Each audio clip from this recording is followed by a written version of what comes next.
As we gather together, we acknowledge that the land upon which our church and homes exist is the ancestral land stolen from the people of the Shoshone-Bannock, the Shoshone-Paiute, Coeur d'Alene, Kootenai, and Nez Perce nations, along with many other tribes whose names have been lost in history. We acknowledge that our presence here today is founded upon the exclusions and erasures of many indigenous peoples.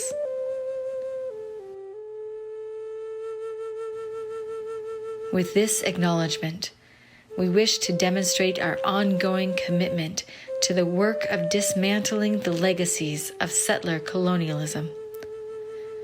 We honor Indigenous peoples' connection to the land and support their right to sovereignty.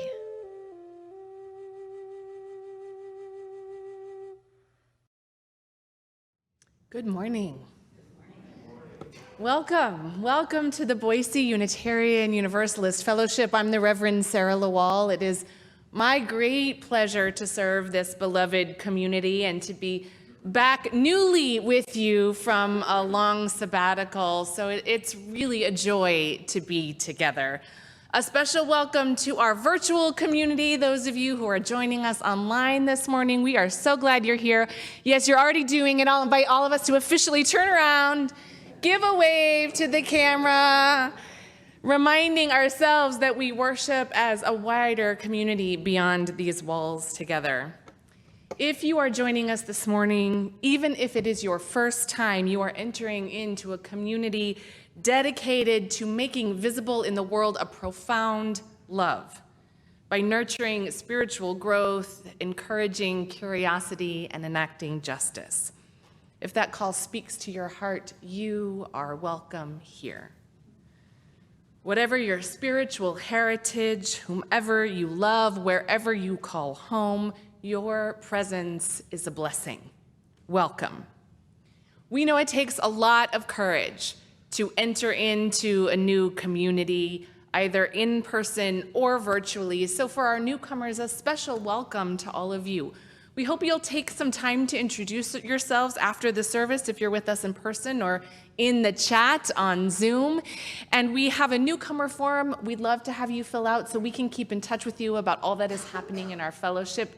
We'll link to that in the chat, and there are bookmarks out front in our entryways with QR codes to all of our forms, and you can fill one out for us, and that way we can send you our newsletter and let you know all that is happening here in our fellowship. And we do have a lot happening, small groups, big events. I want to share a few announcements about some upcoming events and excitements for everyone. You know, this weekend is Pride, and that's what we're here to celebrate today. And so I hope that there is a contingent of folks, I think there might be out there at our Pride Festival, but we're going to encourage all of you to zip down after worship and support our Pride Fest. They need us now more than ever, and it is such a joyous occasion. I'll also remind you that this coming Saturday is our official Welcome Back Homecoming Milestones event in our courtyard. Bring your own picnic, come and join the fun and celebrate the milestones that we've had during this sabbatical time together. I'll be celebrating some of mine. We'll be celebrating some of yours. One of those milestones is that we will be welcoming our next ministerial intern, Timothy Ellis. And Timothy arrived in Boise last night. I'm so delighted. I cannot wait. We've had an intern before, and it was such a beautiful success. And so this community, we're reaching out to all of you because Timothy and Timothy's partner, Shia, will need some help moving boxes, picking up furniture. They really kind of pared everything down cross country from Boston. So if you're available at any point during this week, if you can just come see me after the service or just make a note in the chat, and Nancy will collect your name and we'll reach out to you about what those needs are. We could certainly use some trucks. If you want to do the thrift shopping, and moving boxes will really help. As you know, each month we donate 25% of our unpledged plate offering to a local organization that aligns with our justice ministry. And for the month of September, We are beyond delighted to share our plate with a long-time partner, a partner that we have been with since the very beginning, Interfaith Sanctuary. And as you all have heard, there's so much exciting change happening for Interfaith Sanctuary. So here to tell us a little bit about what is on the horizon and the impact that they have in our community is their very own Jody Peterson-Steigers, their executive director. Jody, thank you for being with us.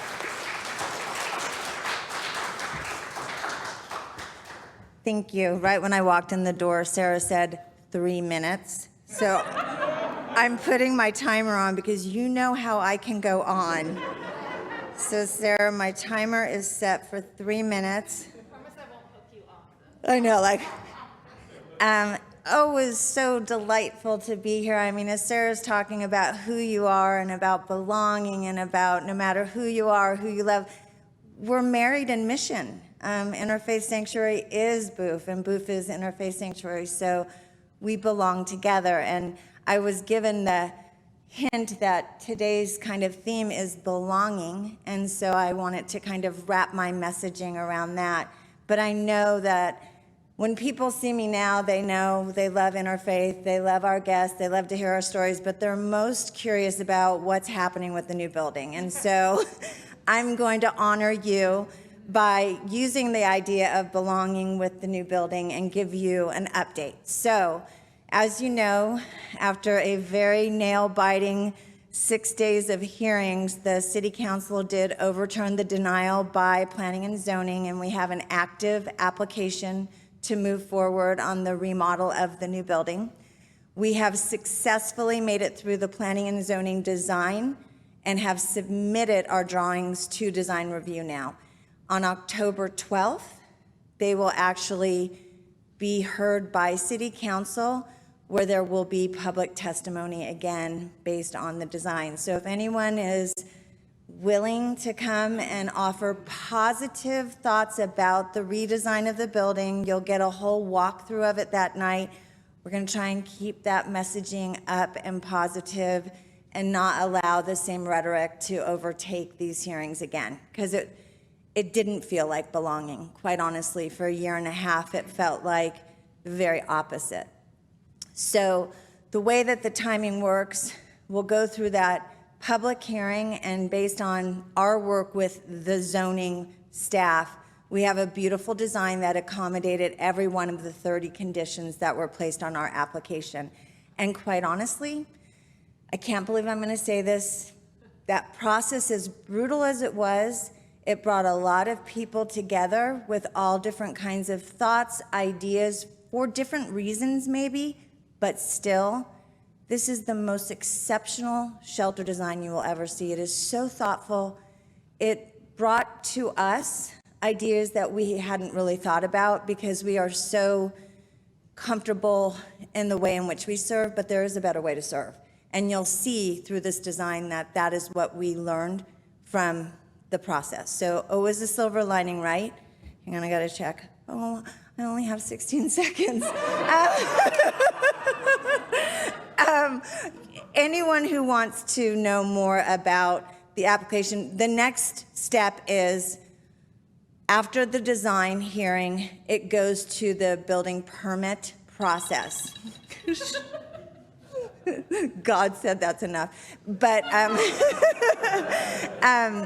and that is expected to start in December and should take about 3 months because that building permit process has to go through all the building permits, the fire, the this, the that, the this. So March 2023 is expected groundbreaking. I'm going to have an interfaith ribbon cutting ceremony to start it all up. You will always know where we're at.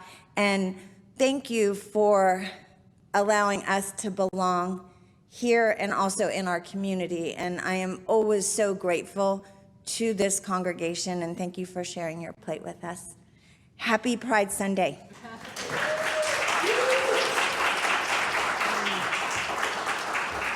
Thank you, Jody. Thank you for this partnership and for so beautifully always honoring and celebrating the fact that Interfaith Sanctuary's beginnings really came out of interfaith community effort here to solve a need in this community, all of these faith communities came together to birth the Interfaith Sanctuary, and you have taken that beginning and just celebrated and honored it and grown it in such beautiful and extraordinary ways.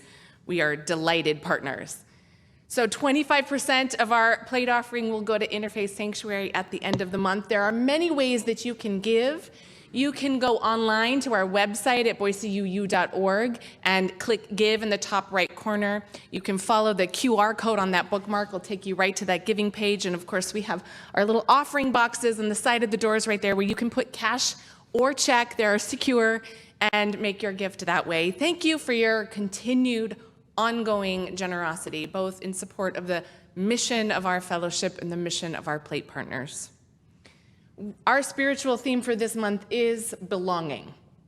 And we ask ourselves, what does it mean to reimagine our faith through belonging? And today, this weekend, really is the perfect time for such a theme, coinciding with our annual Pride Festival. So many of our friends and boofers are down there at the parade today, representing our congregation and a crew of welcoming churches and faith communities across the city. And I think we might even have a little live on-the-ground report from our parade goers. There they are!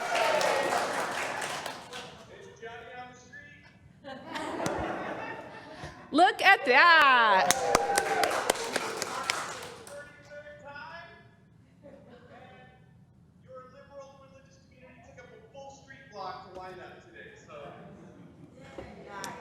Thank you, Michael. Thank you, boofers who are there. We're so proud. All right, they are doing church on the street. It's never good when you interrupt your spouse. This is like a marital thing that's happening right here.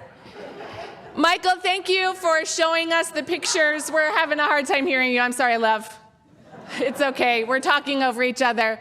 But we're going to let you march. We're going to let you do church on the street today, and we're so grateful to see the beauty of all of you represented there. Boof is there with so many other liberal faith communities marching and taking up that whole city block. Awesome. We will see you later. We'll come down and we'll see you right after worship. Thank you, friends.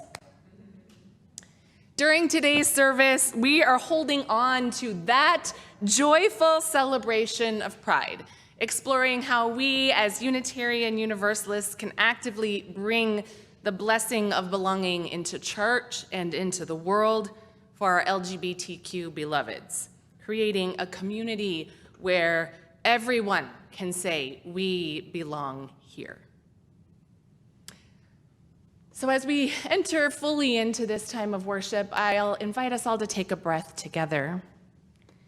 And I would be remiss on this Sunday, which is a Sunday of celebration, if we didn't also honor and recognize the deep sorrow of this anniversary.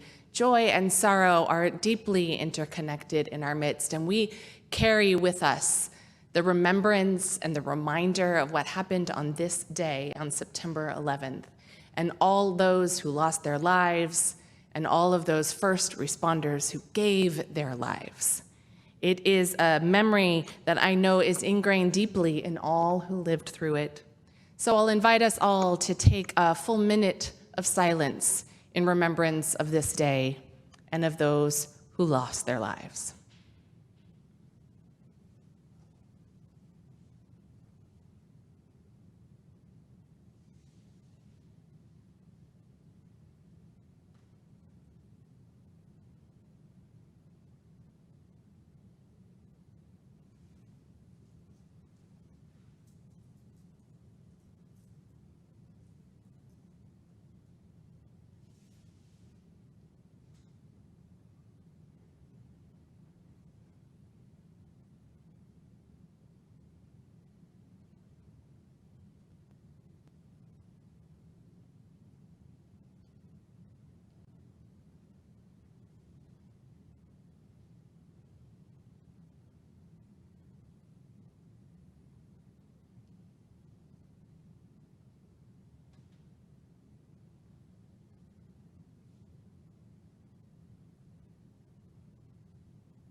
I don't mind. I never mind if you sing along. It's an old mamas and papas song.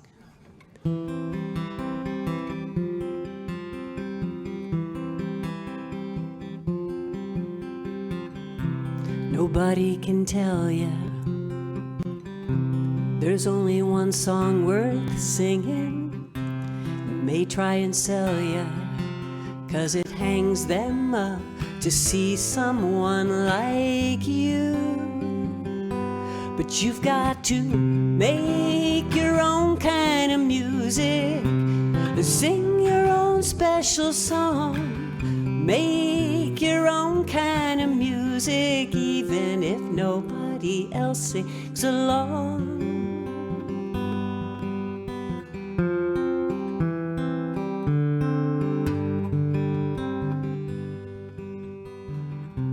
You're gonna be knowing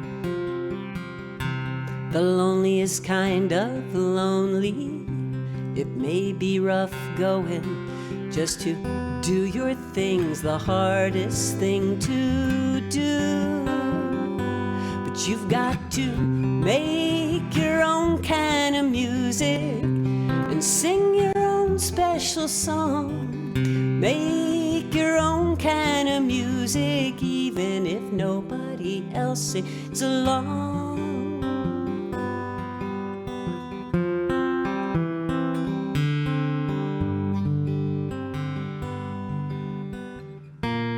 If you cannot take my hand, and if you must be going, I will understand. But you've got to make your own kind of music and sing your own special song. Make your own kind of music, even if nobody else sings along. Make your own kind of music and sing your own special song. Make your own kind of music, even if nobody else sings along. Nobody can tell you there's only one song worth singing.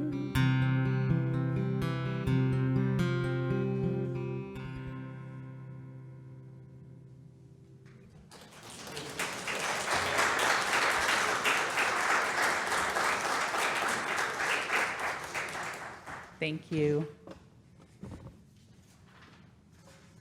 At this hour, in small towns and big cities, in living rooms and ornate sanctuaries, many of our sibling Unitarian Universalists are also lighting a flaming chalice, reminding us that we are part of a great community of faith.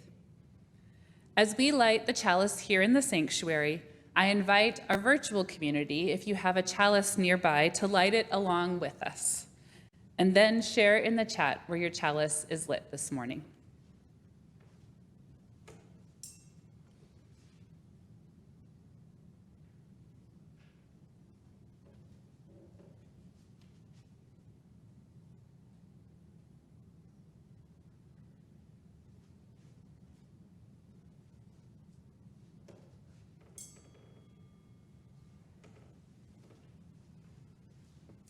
With our collective chalices lit in all our spaces, we offer you this call to worship from the Reverend Karen G. Johnston. Belonging. Be longing. Being longing. It is said that we are creatures that long, that yearn, that aspire. It is said that we are people of belonging, longing for creation and connection, longing to be equal to this moment, which calls us to the root of welcome, to the wellspring of inclusion, to affirm the delicious diversity of humanity, to honor the many expressions of gender, an unfolding gift of the world. We are a people of belonging, creating refuge and home when it has been blocked or barred, where it is not offered elsewhere. We are a people of belonging, singing hallelujah to the yes degree, to a melody of you are whole and holy. In harmony with you are righteous and beautiful and worthy, to the tune of you are a child of the universe. In all your longings, you belong. You belong here, should you choose to call this home. You belong to the universe, always and forever. Come, let us worship together.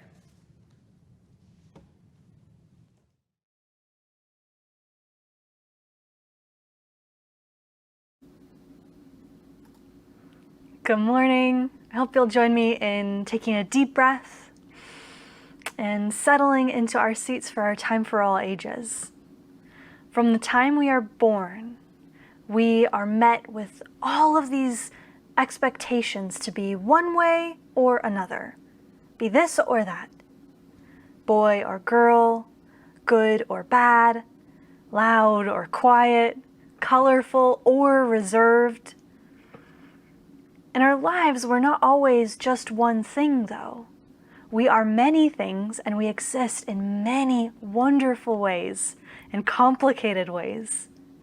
While it's hard to go against expectations that others have of you, it is important to be true to yourself and to express the wonderful ways that you exist in this world. Our story this morning is From the Stars in the Sky to the Fish in the Sea by Kai Chang Tom and illustrator Wai Yant Lee and Kai Yun Ching. It's going to help us explore what it means to grow our imaginations about who we can be and how we can be kind and open to others. Let's listen. From the Stars in the Sky to the Fish in the Sea.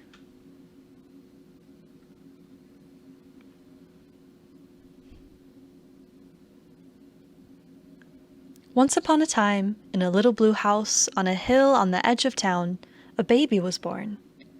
They were born when both the moon and the sun were in the sky, so the baby couldn't decide what to be, boy or girl, bird or fish, cat or rabbit, tree or star. So the baby looked a little like everything. They looked very strange.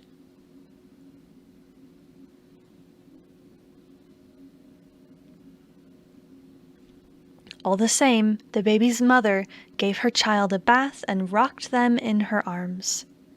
Your name, she said, is Miao Lan, and she sang a song that her own mother had sung to her long ago.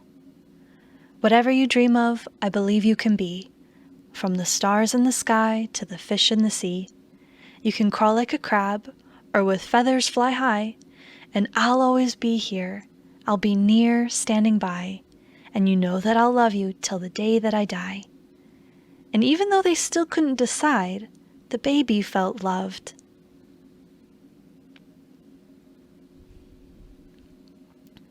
Miao Lan grew up to be a strange, magical child who was always changing. They grew feathers and wings to fly with bluebirds in the mornings, scales and a tail to swim with fish in the afternoons, and fur and paws to play with puppies in the evenings.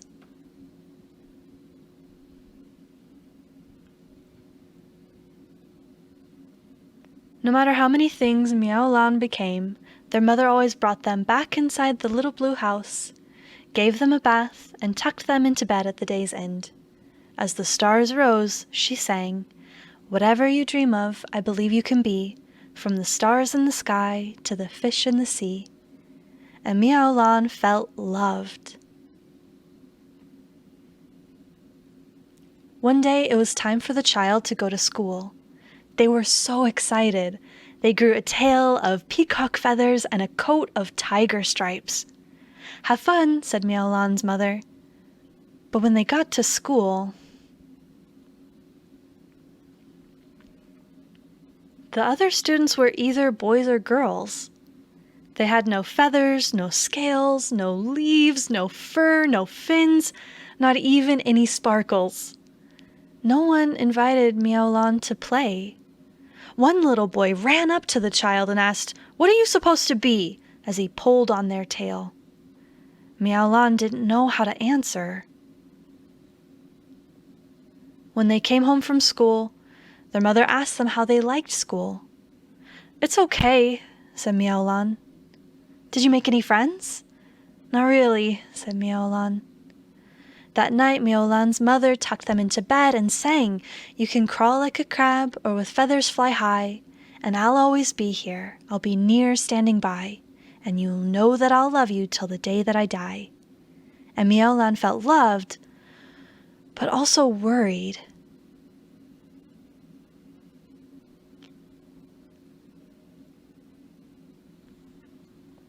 The next day, they wore a turtle shell and porcupine spines. No one pulled or poked Miaolan, but the other children still pointed and whispered. "Did you make any friends today?" asked their mother. "Not really," said Miaolan.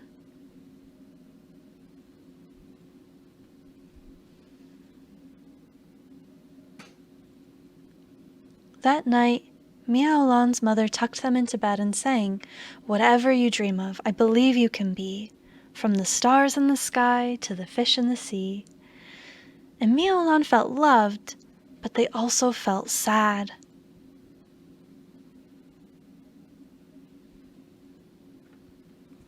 The next day, Miaolan wore no feathers, no scales, no leaves, no fur, no fins, no shells, no spines, not even any sparkles. Miaolan was invited to play baseball with the boys. No one pointed or laughed or stared, but when Miaolan joined the little girls playing hopscotch, they looked so happy playing both games.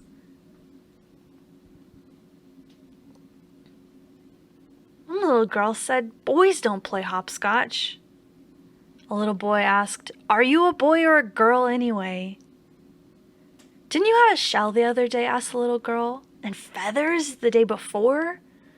"What are you supposed to be?" said several children all at once.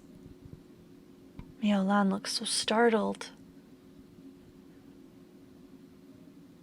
"I don't know," Miaolan shouted, and galloped out of the playground on horse's hooves, swam through the stream with a fish's tail, and soared up the hill on eagle's wings.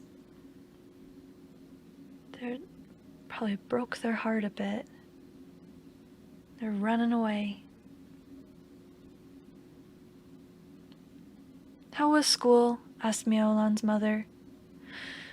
"I wore feathers and stripes so that other kids would think I was beautiful, but they thought I was weird. And then I wore a shell and spines so that no one would pull or poke me, but they wouldn't talk to me. And then I tried to be just like everyone else, but I haven't made any friends. I can't decide what to be. Why do I have to be just one thing?" You can see the swirl of emotions.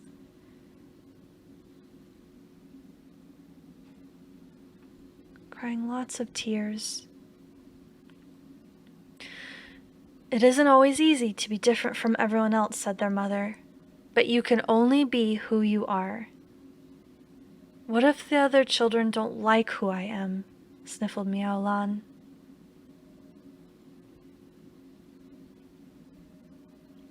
Their mother smiled sadly.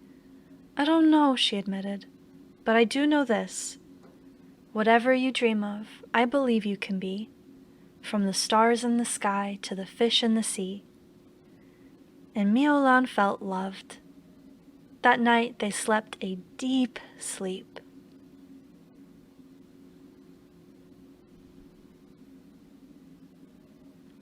The next day, Miaolan wore feathers, fur, scales, leaves, and many sparkles that glittered like stars. For a moment, none of the other children spoke. And then a little girl said, "You can fly? That's so cool!" "I like your sparkles," said a little boy. And the boy with the red hair said, "I'm sorry I pulled your feathers. I was a little jealous of them."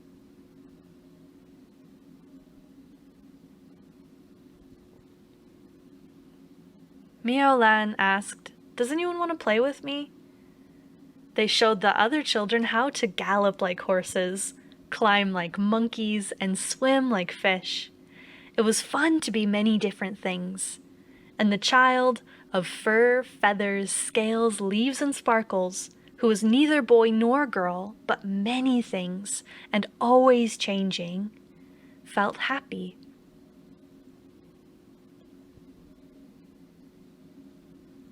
In the little blue house on the hill on the edge of town, Miao Lan's mother smiled and sang the song her mother had sung to her once upon a time. "Whatever you dream of, I believe you can be. From the stars in the sky to the fish in the sea. You can crawl like a crab or with feathers fly high, and I'll always be here, I'll be near standing by. And you know that I'll love you till the day that I die. Whatever you dream of, I believe you can be, for you are my child, courageous and free."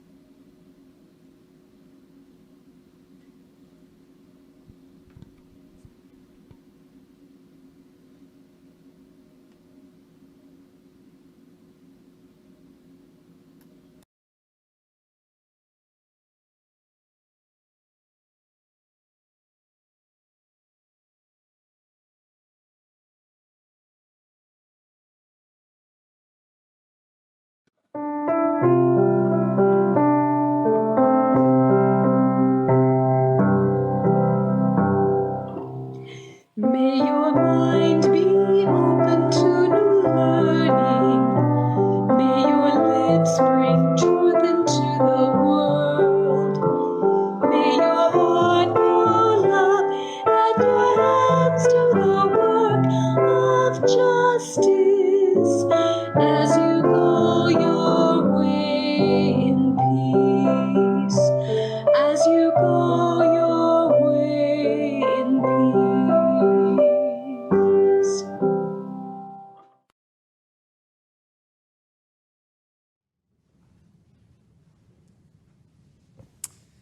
I would guess that most of you who know me generally think of me as a fairly confident person, and generally you are right. But it always hasn't been that way, and it's, of course, still a work in progress.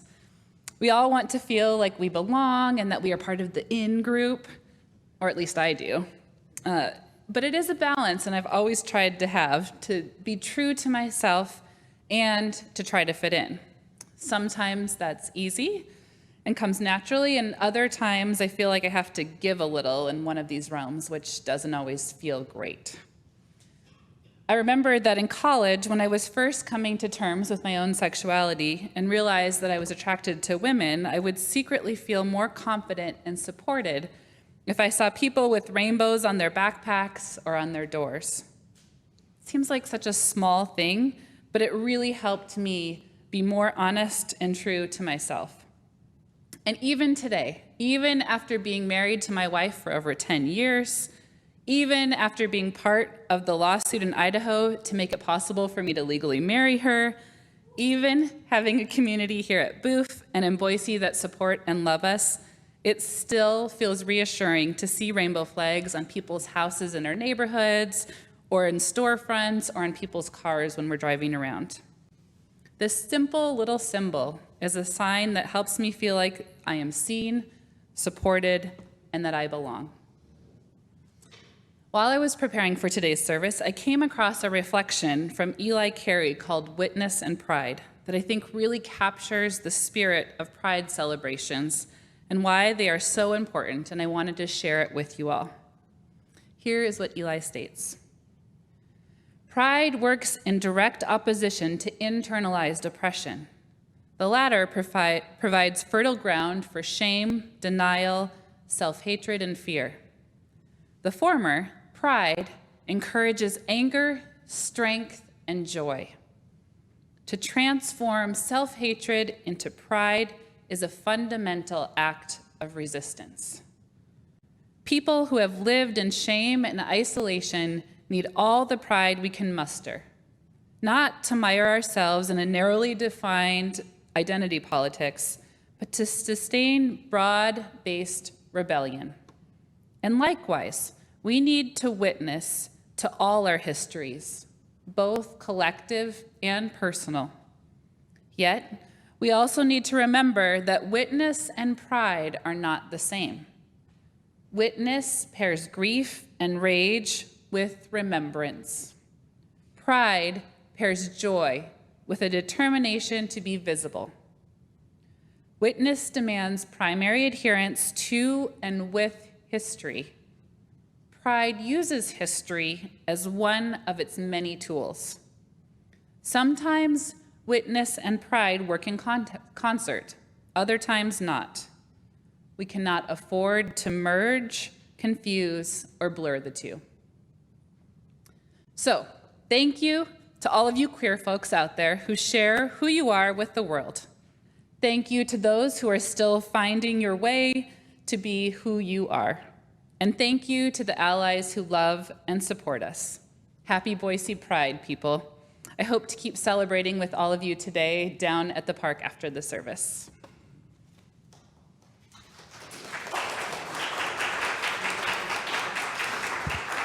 Thank you, Sharene. That was really great. You know, in my office earlier, I'm gonna out you, I'm sorry. Sharene said, I feel like one of those lesbian grannies. But Sharene, thank you for being one of our queer elders there, modeling the way for the young people that come behind you. Each week, we take time to remind ourselves of our belonging to one another by sharing the joys and sorrows among us, our celebrations, our losses, that we might lift that burden for one another and receive each other's blessing.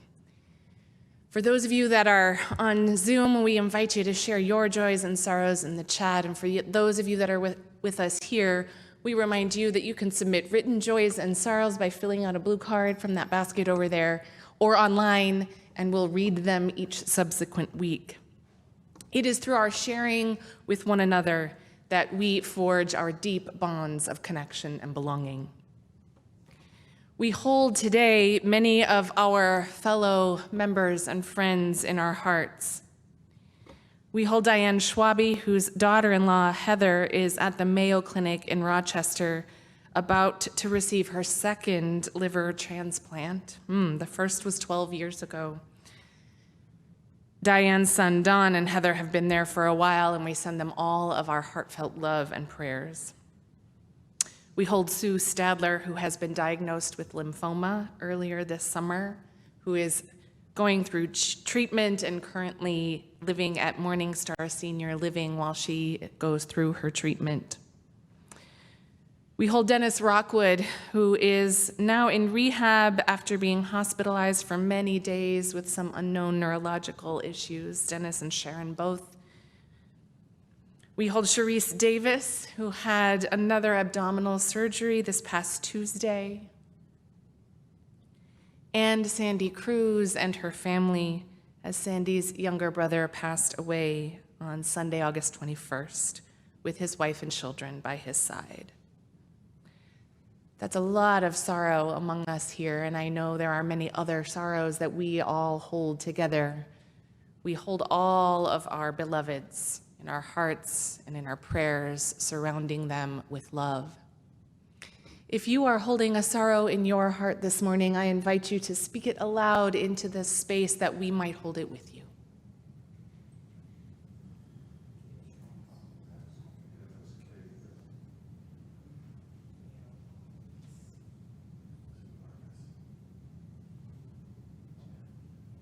May the arms of this community hold all of our joys and sorrows, those named and those that remain silent and close to our hearts.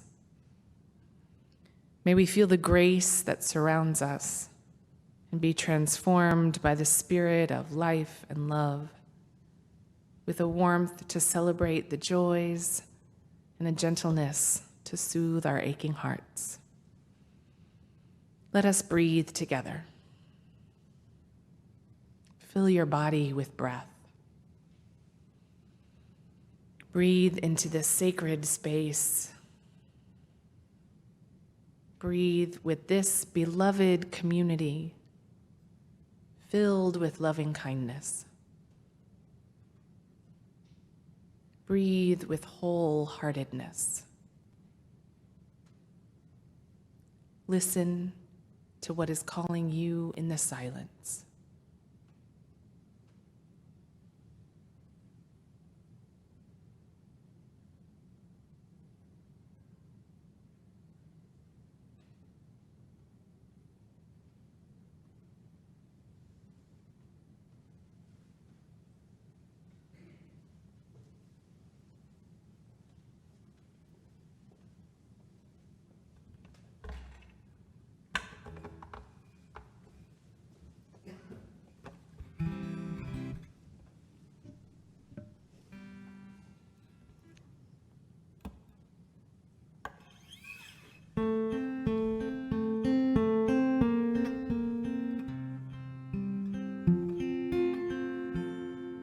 Somewhere over the rainbow, way up high, there's a land that I heard of once in a lullaby.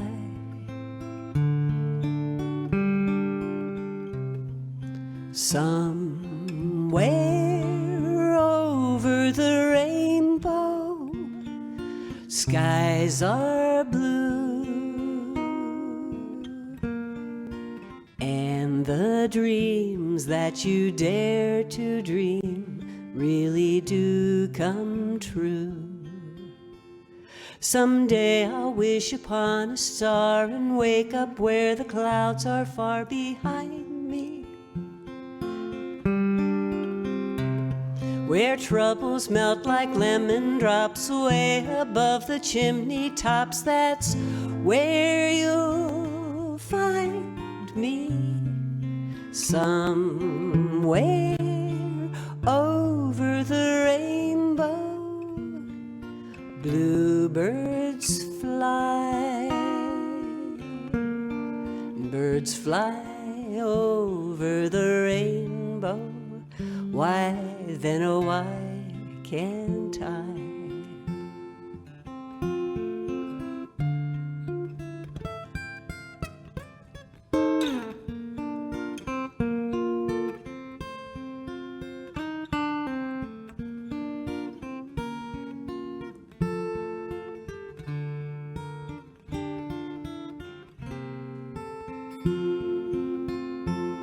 Someday I'll wish upon a star and wake up where the clouds are far behind me,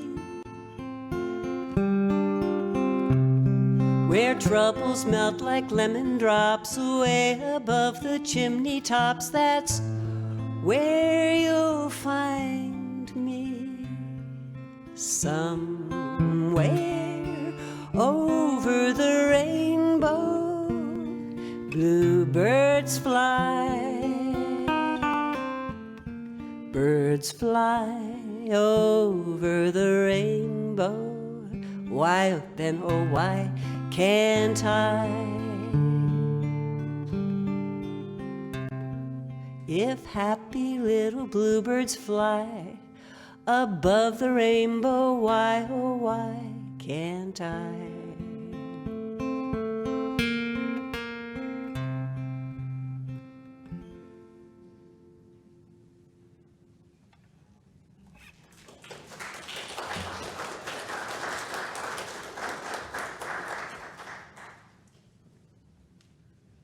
Thank you, Pat, for sharing yourself and the music with us this morning.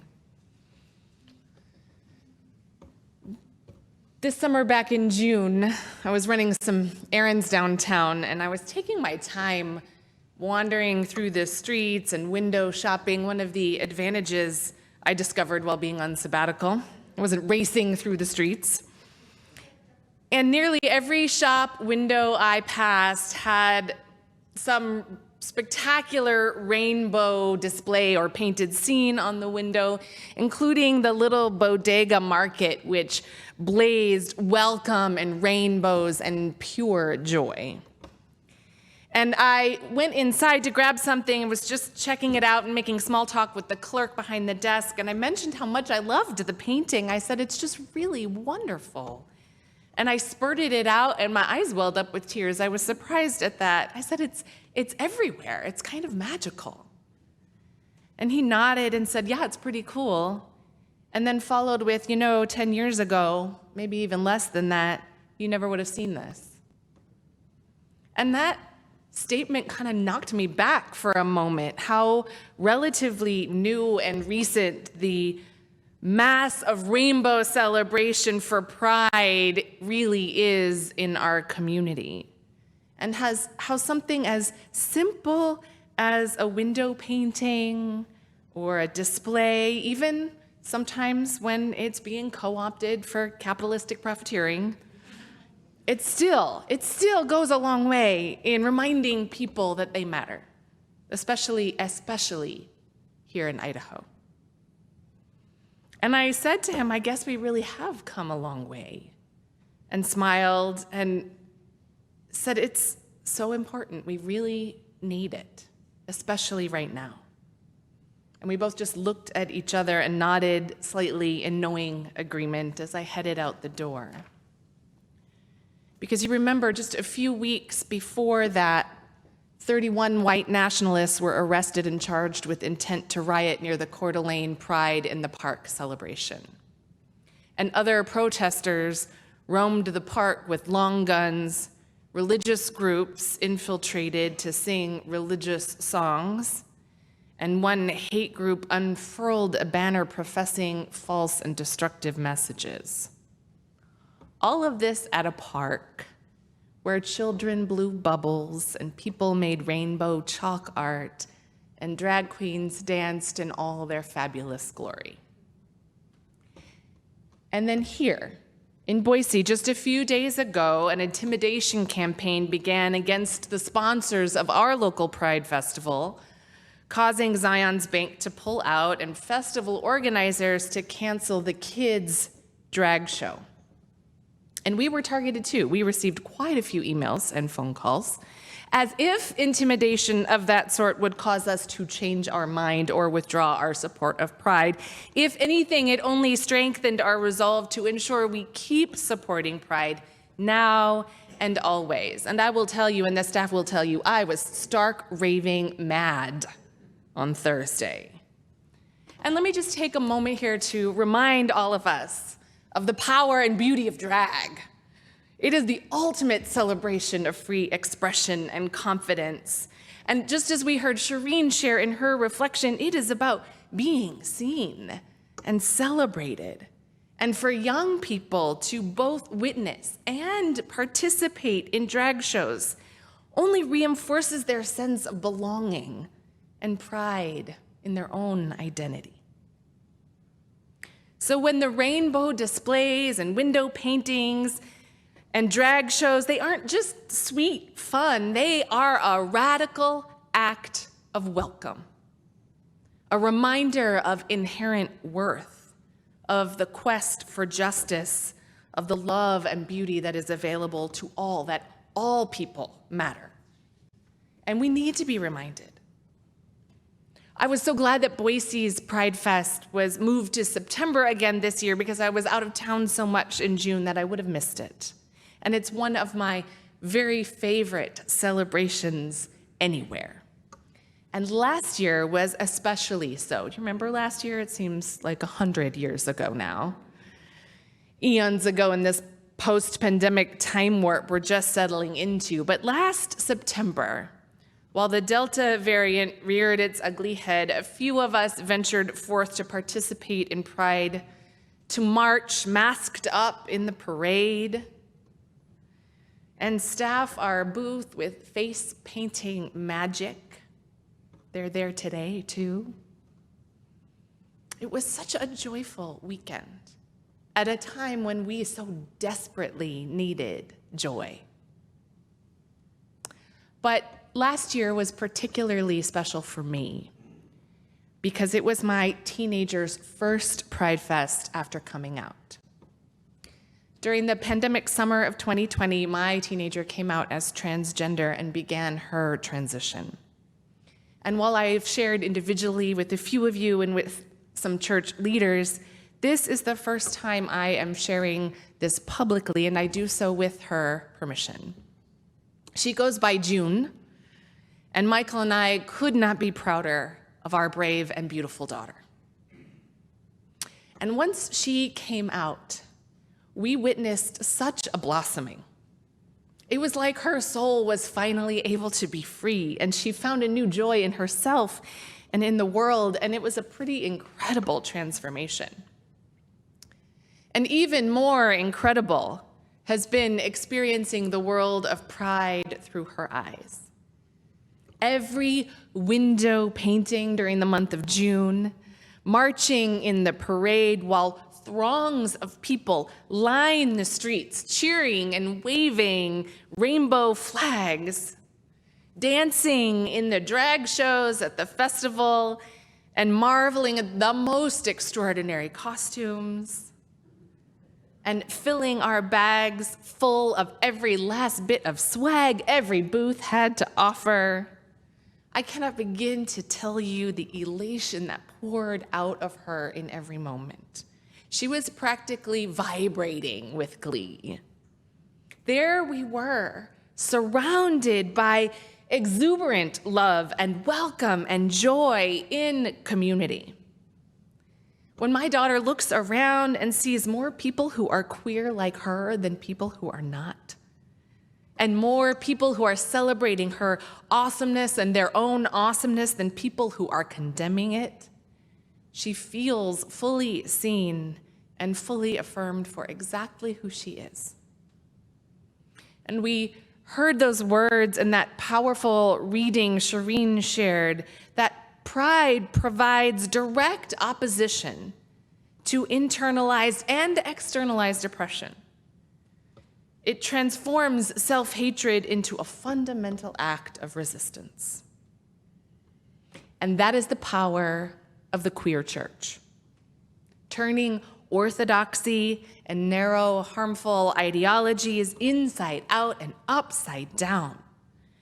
That kind of transformation of ourselves, that kind of radical self-love and radical neighbor love, that kind of resistance to oppression in all forms expresses a powerful theological proposition. That is the heart of universalism, taking something from the margins and bringing it fully into the center, fully embraced. You know, it's so easy for those of us who are straight and cisgendered to forget how the majority of the world reflects our experience back to us as the norm. And in many cases, still today, even suggesting, sometimes boldly, sometimes subtly, that that experience is the ideal. We are everywhere. And it takes great intention to turn that upside down, to question it, and to work to create a wholly different reality. So the queer church destabilizes and deconstructs traditional norms and boundaries, staking a claim of radical welcome and abundance. All are welcome at the table. All are worthy of love and belonging. Karina Antonopoulos writes these words: "Where you belong is where you choose to constantly show up." And we Unitarian Universalists choose to show up here, in church, the queer church, in our community, at Pride, at drag shows, at protests and rallies, in each other's living rooms and dining tables, online, reminding each other that we all belong here. And we need the queer church. We all need the queer church. We need to keep queering the church because religion has done so much harm to our LGBTQ community, tearing apart families, spewing hatred, enacting violence, legislating, even criminalizing human lives. I hold a deep fear about the impact of the overturning of Roe on queer lives, emboldening legislation that will target trans youth yet again, families, doctors, even suggesting a potential path for overturning marriage equality. These are unprecedented times. And so the queer church, as we embrace that identity of ourselves, the queer church must not back down. And the act of queering ourselves, our churches, every facet of our lives is a revolutionary spiritual practice and centers belonging at its very core. In her book, Outside the Lines, How Embracing Queerness Will Transform Your Faith, author Mihi Kim Jort writes this: queering church means queering our faith lives too, and those boundaries and legalistic expectations to check off the religious to-do list. Queerness opens us up to a more thoughtful and meaningful perspective, a willingness to see the possibility in what is different, all the different seasons and struggles, abilities, multiplicities, and convictions of each individual. There isn't one way to show up. And when we do show up, we don't all have to be functioning at the same level or pitch. There is room for everyone's needs. There's room for everyone's gifts. There's room for everyone's spiritual practices. There's room for everyone's visions. There's room for everyone's doubt. There's room for everyone's complexities. There is room for everyone. There is room for everyone. May it always, always be so. Amen.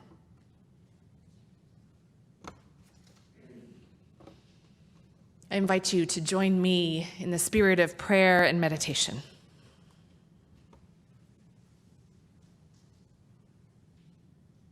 Spirit of life and love, holy mystery, we choose to belong here, all of us, in all our fabulous glory, colorful and proud, just as we are, showing up to spread our joy into every darkened corner. May we drown out the hate. We choose to belong here, where we can reach out our hand and know there will be another reaching back. We choose to belong here, the queer church, welcoming and celebrating divine difference and diversity, bringing those on the margins to the center, learning from one another's lives, and loving one another even when we fall short.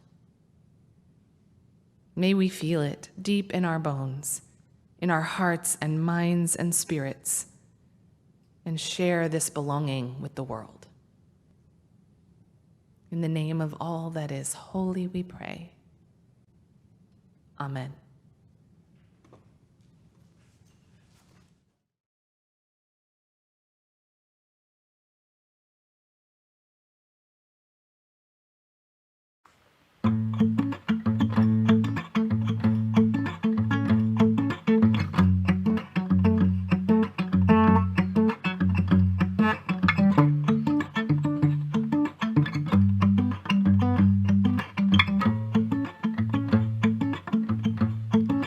Everybody's got a pain inside, imaginary wounds they fight to hide. How can I hate them when everybody's got a pulse?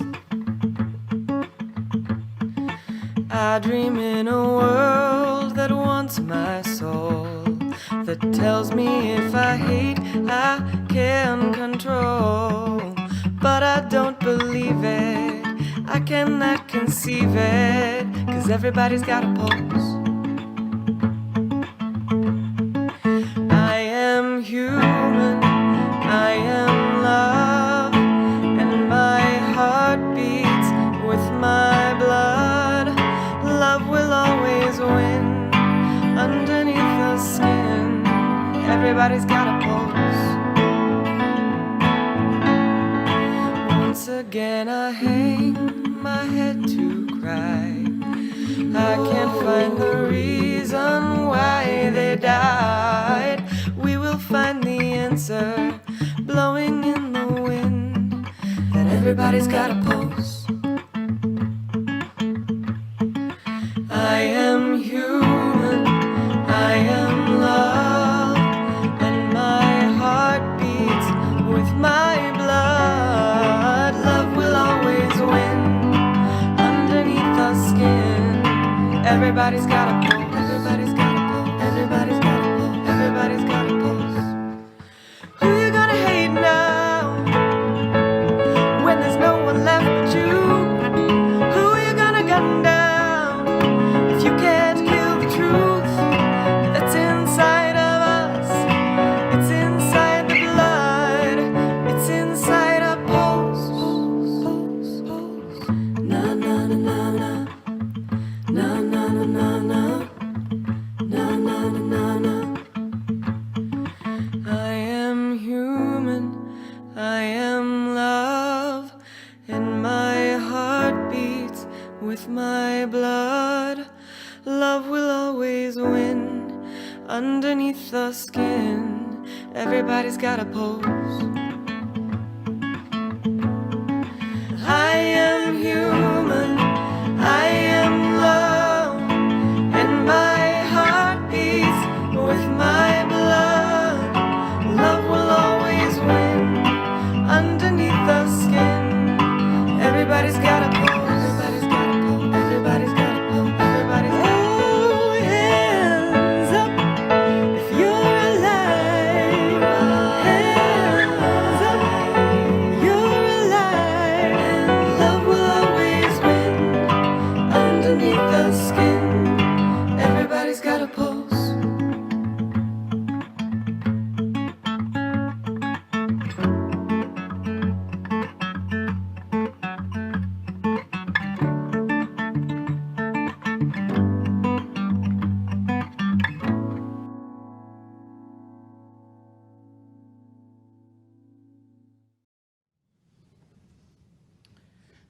I don't know how you can't love the sparkle and rainbows and joyousness, even in that beautiful tribute to the Pulse nightclub shooting in Orlando. Friends, I invite you to rise as you are willing and able, and place your hands over your heart for our closing blessing. Turn around and look at each other. Look at the beautiful rainbow that lives here in this space and out there online. We are the queer church, joy-filled, hope-filled, love-filled, for every beautiful body daring to be exactly who they are. Go forth and celebrate today. Remember that joy is an act of resistance, so spread your joy far and wide. Give hugs to our beloveds who need it. Sing and dance and laugh and be free, and know that we all belong here. Blessed are we all. Go in peace.